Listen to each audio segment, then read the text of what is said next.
Hello, today I will present my global value chain analysis for the case chocolate for everyone. This is a Mexican chocolate producer with 200 million in annual sales. Currently, the 100% of its production is absorbed by the Mexican market, and companies plan to expand to Central America expanding 1000 road. However, the company is facing a major supply chain disruption, detaining its side operations.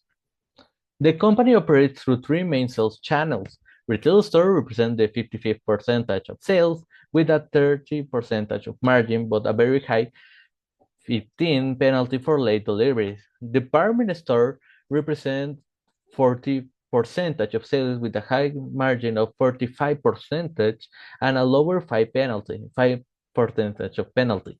Other sales represents only 5 percentage but have the highest margin and no penalties. The studies show that the company cannot afford delivery delays, especially in the retail channels. The current value chain begins with cocoa producer in Ghana and Cote d'Ivoire. Then cocoa is supplied by natural resources in France, transported by sea to the port of Veracruz, processed in Mexico, distributed through retail channels, and soon expanded to Central America.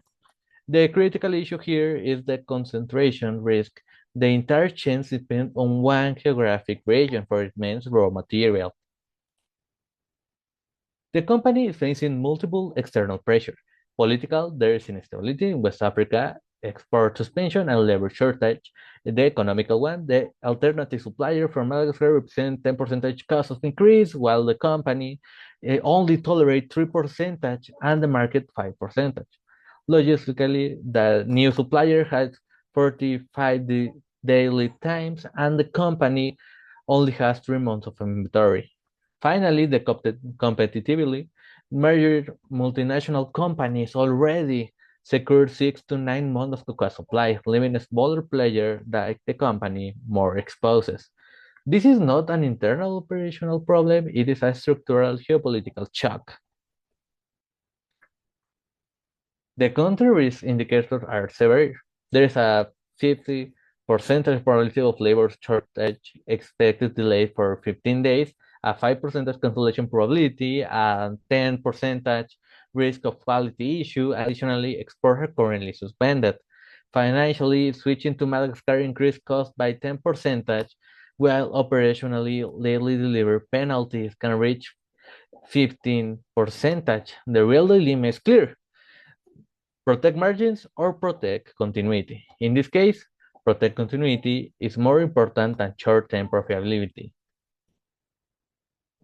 So now, talking about the step one, take the hit.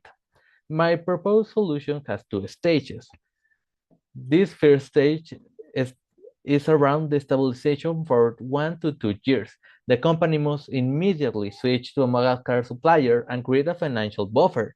This means accepting temporary margin compression, freezing of non-essential expenses, postponing capital expenditure, optimizing logistics, and securing external financials, such as working capital credit lines.